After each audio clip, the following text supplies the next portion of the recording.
Assalamualaikum warahmatullahi wabarakatuh. Seluruh bangsa dan setanah air, jumpa lagi di channel Jagat Loop itu. Semoga dalam keadaan sehat, takwa, satu apa rahmah barokah salamah Allah surahkan untuk kita semuanya. Mbak Nana Sihab, atau yang bisa kita sebut karena sering muncul di media sosial, baik itu televisi maupun podcast dengan seseorang. Beliau sengaja mewawancarai abahnya atau abinya, Profesor Quraisy Shihab, terkait dengan nasab Pak Alawi, atau boleh dikatakan mengenai habaib di Indonesia. Dengan begitu tegas, beliau menyatakan bahwa makna hakiki habaib adalah yang dicintai, yang disayangi. Tentunya ini haruslah dipegang teguh, karena kata kekasih, kata-kata Habib yang disandang adalah merupakan sebuah anugerah oleh Allah Subhanahu wa Ta'ala. Tentunya harus bisa membawa diri, harus bisa memberikan sebuah pencerahan yang baik terkait dengan kealiman, akhlak yang mulia.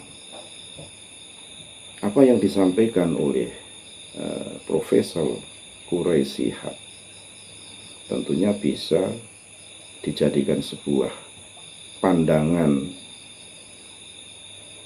keilmuan, karena pendapat beliau tidak jauh dari ilmu yang digelutinya.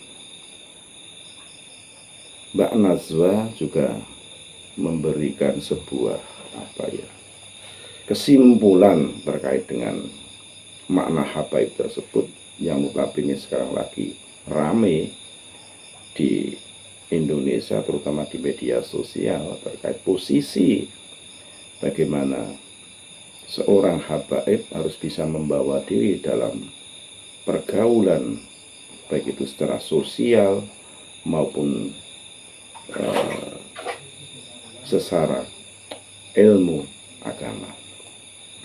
Tak jauh apa yang disampaikan dengan begitu apik, ya, santun, tawadhu, karena Profesor Quraisy Shihab walaupun notabene dari Bani Pak Alwi, beliau tidak mau disebut Habib kecuali oleh putra putrinya maupun oleh cucunya. Inilah gambaran bagaimana kealiman beliau, ketawaduan beliau sebagai iktibar, contoh buat kita semuanya, agar kita bisa insu kawruh kepada beliau yang notabene memang alim alamah di dalam bidang keagamaan.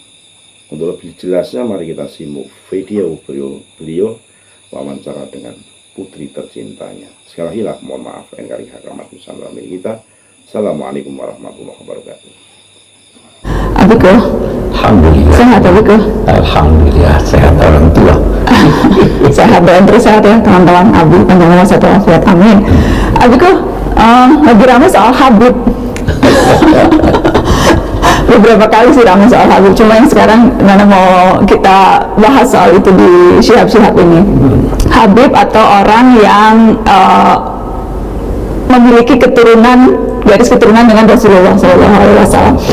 Ramai jadi pusat perhatian netizen, bahkan ada yang juga jadi kontroversi dan pro kontra di mana-mana soal Habib ini, atau orang yang dipercaya memiliki garis keturunan dengan Nabi. Tapi memang kedudukannya seperti apa, Bu? Memang ya ada orang-orang yang punya garis keturunan langsung dengan Rasulullah SAW? Ada. Buya Hamka juga dulu pernah bicara bahwa itu ada, di Indonesia ada. Sekarang begini, kita lihat. Memang ada bangsa-bangsa, ada masyarakat yang memberikan perhatian yang besar menyangkut garis keturunan. Kita berkata sekarang ratu-ratu Inggris itu ada garis keturunannya. Nah, demikian juga halnya dengan Nabi, itu ada garis keturunannya, ya kan? Hanya memang ada beberapa istilah ahlal bait, ada istilah al-qurba, kerabat dan lain sebagainya. Tetapi secara umum dapat dikatakan bahwa garis keturunan, dinamai garis keturunan Nabi itu adalah anak cucu beliau melalui Sayyidah Fatimah dan Ali bin Abi Thalib. Ada orang yang berkata itu kan dari Fatimah, mestinya kan garis keturunan dari laki-laki. Dijawab begini, Nabi menjadikan itu dari Fatimah karena Nabi Isa pun dinamai putra Maryam.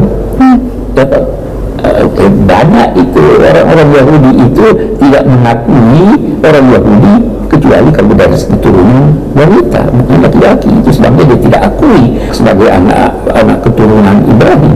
Jadi ada, itu terpelihara. Memang orang berkata apa buktinya? Bukti yang paling konkret adalah sejarah. Di mana-mana ada. Di Iran itu bisa diketahui ini orang garis keturunan atau tidak karena ada pakaiannya serban hitam. Nah, tetapi kita tidak ingin menjadikan garis keturunan ini sebagai suatu keistimewaan yang melebihi kewajaran. Allah berfirman, "Wa tatamanna ma faddala ba'dakum 'ala ba'd." Jangan saling iri menghendaki apa keistimewaan orang itu Anda miliki pula. Tetapi karena dia keistimewaan, setiap keistimewaan punya konsekuensi, punya kewajiban. Kalau kewajiban itu tidak terpenuhi, maka garis keturunan yang dimilikinya tidak akan ada artinya. Kata Nabi Nuh punya anak, garis keturunannya ada, tapi Allah menyatakan innahu amalun ghairu salih. Dia punya pekerjaan tidak diakui dia oleh Tuhan sebagai garis keturunannya. Tuhan menjanjikan, lalu saya akan selamatkan kamu dan keluargamu. Waktu anaknya sudah tenggelam, wahai Tuhan, anakku dari keluargaku. Bukan. Nah, jadi ada konsekuensinya. Dari sini kemudian garis keturunan ini terpelihara yang mestinya ikut terpelihara sifat-sifat baik itu. Kenapa garis keturunan itu menjadi penting? Karena ada pengaruh fisik dan psikis orang tua kepada anaknya. Sudah ada buku namanya Child Between Heredity and Education. Apa yang lebih berpengaruh? Yang jelas ada pengaruh dari ayah, kakek dan sebagainya. Sehingga ini ada keistimewaannya, ya kan? Dari sini kemudian ada orang-orang termasuk di Indonesia ini ada garis keturunannya dan itu terpelihara sampai sekarang. Sampai sekarang terpelihara, ada kantor khusus yang ini. Agama memang memerintahkan untuk memelihara itu. Oke.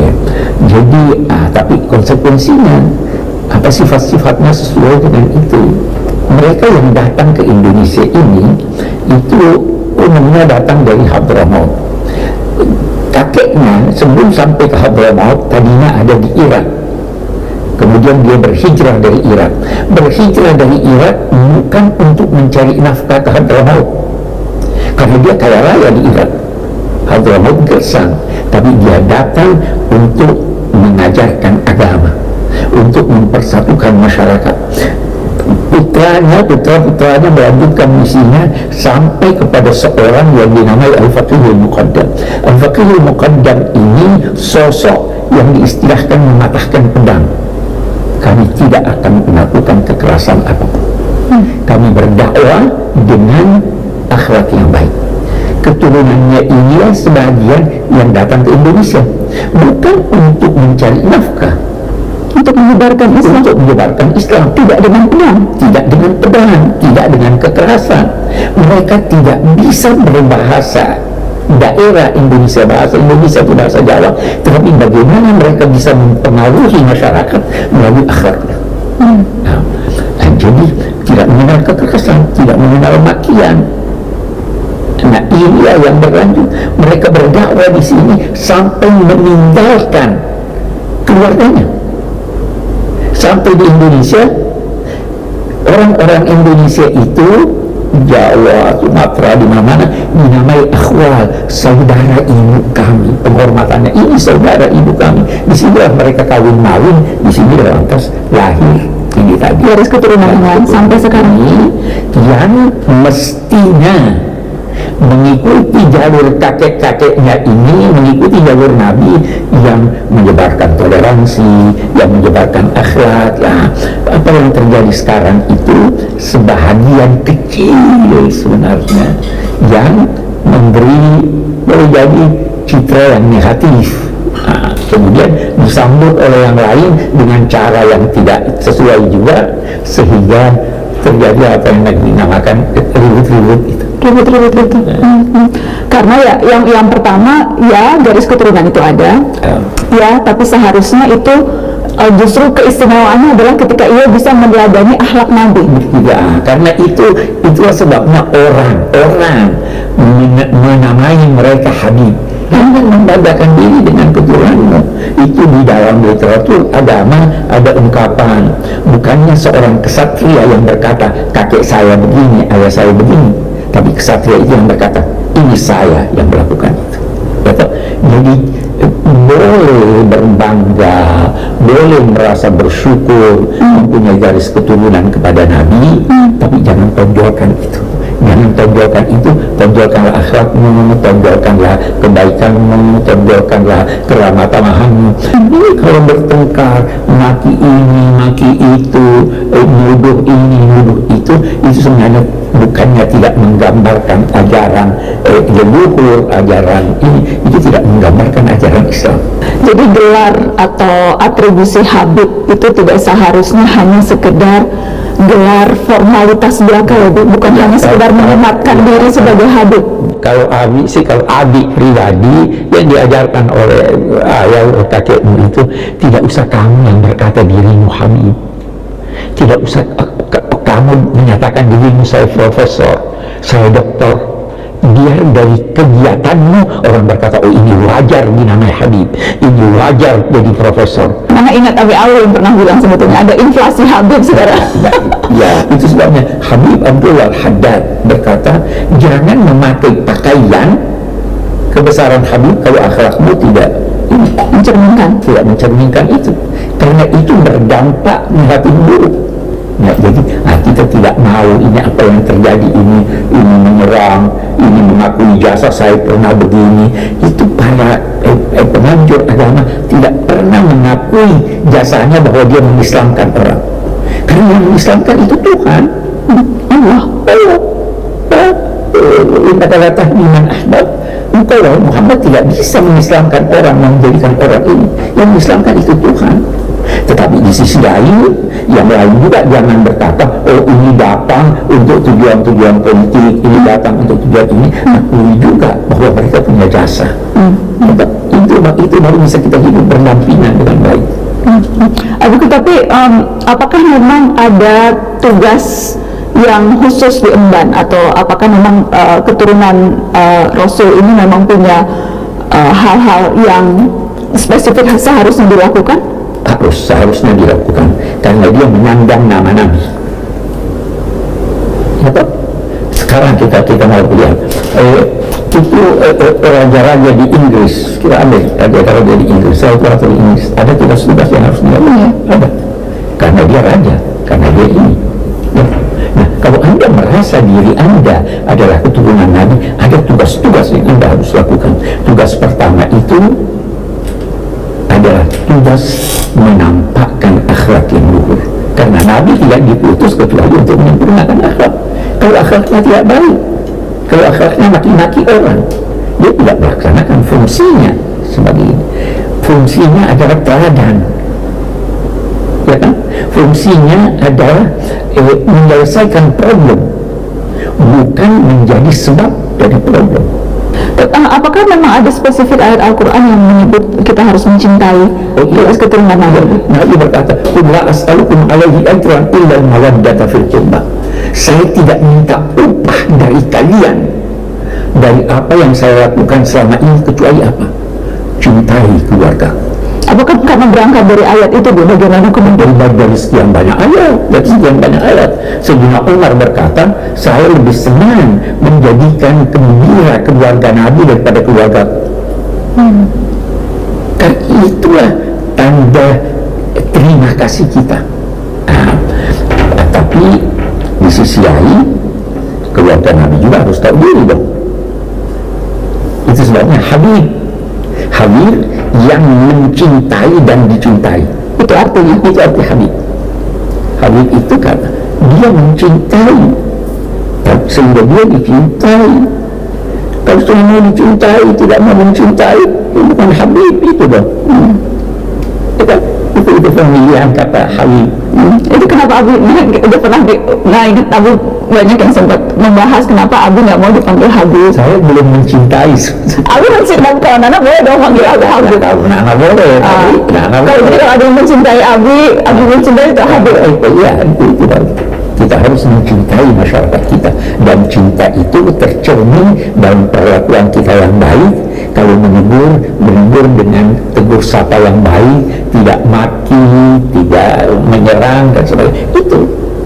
Itulah yang digambarkan oleh para habaib, para leluhur kita ini. Dan boleh jadi sebahagian kecil sekarang melupakan itu. Tapi kalau ada yang nanya garis keturunan Abi cerita dulu dong, di Syihab. Apa itu?